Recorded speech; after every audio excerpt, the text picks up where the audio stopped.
नमस्कार दोस्तों। Team India के लिए बहुत ज़्यादा खबरें तो नहीं है क्योंकि टीम इंडिया के लिए ट्रैवल डे था। टीम इंडिया कोलकाता गई, वहाँ पर दोनों ही टीमों ने कोई अभ्यास नहीं किया। लेकिन आज हम बात कर रहे हैं पृथ्वी शॉ की।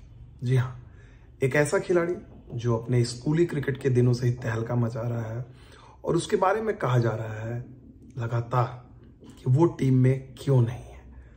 उनके बारे में अलग अलग तरह की चर्चाएं सोशल मीडिया में, लोग दबी जुबान में कुछ भी कह रहे हैं, लेकिन हमें सच्चाई पता नहीं है क्या रीज़न है क्यों नहीं खेल रहे हैं। लेकिन जो तरीका होता है युवा खिलाड़ी को जवाब देने का अपने बल्ले से, पृथ्वी शॉ ने वही हथियार अपनाया है। उन्होंने बल्ले से जवाब दिया। और क्या बल्ले से उन्होंने जवाब दिया है? एक तरह से देखा जाए 11 जनवरी का जो दिन है वो यूं तो राहुल द्रविड़ का जन्मदिन है और राहुल द्रविड़ पृथ्वी शॉ के गुरु रहे।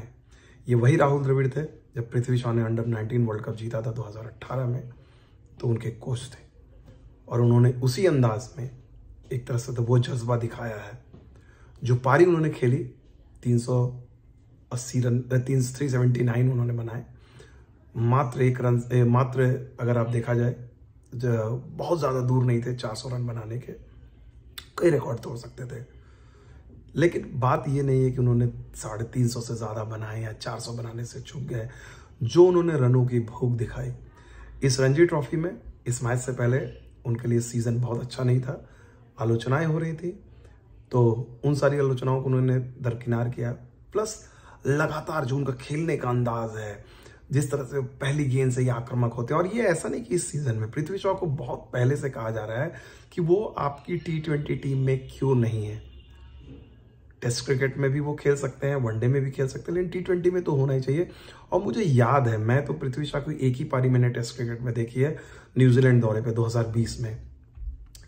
सीमिंग ट्रैक, न्यूजीलैंड में 2 टेस्ट मैच है, सीमिंग ट्रैक में इतनी मुश्किल से भारतीय बल्लेबाज ठहर नहीं पा रहे थे, वहां पर आके पृथ्वी शॉ ने अर्धशतक बनाया था और झलक दिखाई थी। और ऐसा पहली बार नहीं हुआ है। पृथ्वी शॉ के अगर इस पारी को देखें तो इस पारी के बाद अब बहुत ज़्यादा चर्चा हो रही है। बहुत सारे पूर्व खिलाड़ी कह रहे हैं कि भाई पृथ्वी शॉ को इंडियन टीम में होना चाहिए। इंडियन टीम पे पृथ्वी शॉ क्यों नहीं है फिलहाल किसी को नहीं पता है और वक्त आ गया है। चाहे जो भी वजह है, सही वजह गलत वजह जो भी वजह हो, कम से कम ये दुनिया को जानने का हक है कि भाई ये खिलाड़ी इतने रन बना रहा है, ये इस वजह से टीम में नहीं है। ये सस्पेंस, ये पीछे से दबी जुबान से ये बातें नहीं होनी चाहिए। जो पृथ्वी शॉ ने एक इंटरव्यू दिया स्पोर्ट्स स्टार को, उसमें उनसे ये पूछा गया कि भाई आपके बारे में कई तरह की बातें करती है, और उन्होंने बेफिक्र अंदाज में बेहिचक उन्होंने जवाब दिया कि उन्हें इस बात से कोई फर्क नहीं पड़ता। और वाकई में ये सही भी है। एक युवा खिलाड़ी अगर आप हैं तो आपको कोई फर्क नहीं पड़ना चाहिए अगर आप रन बना रहे हैं। तो अब उम्मीद की जानी चाहिए, चेतन शर्मा जी हैं, फिर से दोबारा मुख्य चयनकर्ता बने हैं, उन्हें कम से कम पृथ्वी शॉ के मुद्दे पर अगली प्रेस कॉन्फ्रेंस जब भी होगी उन्हें यह बताना चाहिए कि पृथ्वी शॉ को क्यों नहीं चुने जा रहे हैं।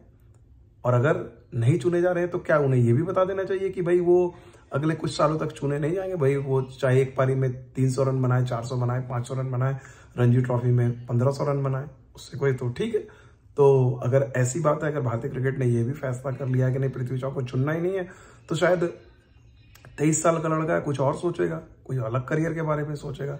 फिलहाल तो उसका सपना भारत के लिए खेलने का है और उस सपने को पूरा करने के लिए वो हर कोशिश कर रहा है और इस बात की तारीफ होनी चाहिए।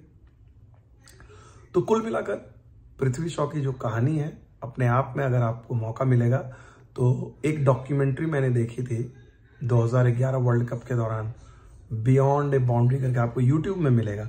हालांकि वो डॉक्यूमेंट्री जो है इंडिया के वर्ल्ड कप पर बनी हुई है, वर्ल्ड कप जर्नी पे, लेकिन उस डॉक्यूमेंट्री शायद नेटफ्लिक्स में भी है ये। और उस डॉक्यूमेंट्री में पृथ्वी शॉ का एक चैप्टर है, पृथ्वी शॉ 2011 में किस तरह से वो छोटे बच्चे हैं, किस तरह से वो खेल रहे हैं, प्रैक्टिस कर रहे हैं। वहीं पर जहां पर उन्हें मुंबई में जो एक पॉलिटिशियन थे जिन्होंने उनको रखा था और उन्होंने कहा था कि देखिए ना, मैं इसको बोलूंगा ये शॉट खेलने, वो बड़ा ही जबरदस्त शॉट है, और पृथ्वी शॉ को बोलते हैं कि भाई आप ये शॉट खेलो, और वो वही शॉट खेलते हैं। जबरदस्त डॉक्यूमेंट्री है।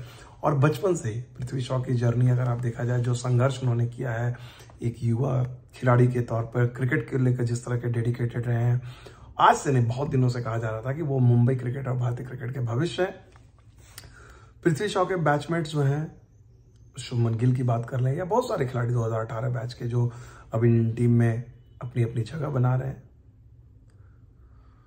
पृथ्वी शॉ में टैलेंट तो काफ़ी है, अब क्या प्रॉब्लम है ये भी मुझे भी नहीं पता है, मैं आपको क्यों गलत बात बोलता हूँ मुझे भी पता नहीं है, लेकिन जो भी चीज़ें चयनकर्ताओं को क्लियर करना चाहिए। और अगर कुछ ऐसी बात नहीं है तो पृथ्वी शॉ को टीम इंडिया में होना चाहिए। किस फॉर्मेट में? कम से कम T20 फॉर्मेट में तो ज़रूर, अगर टेस्ट क्रिकेट में नहीं। Thank you so much.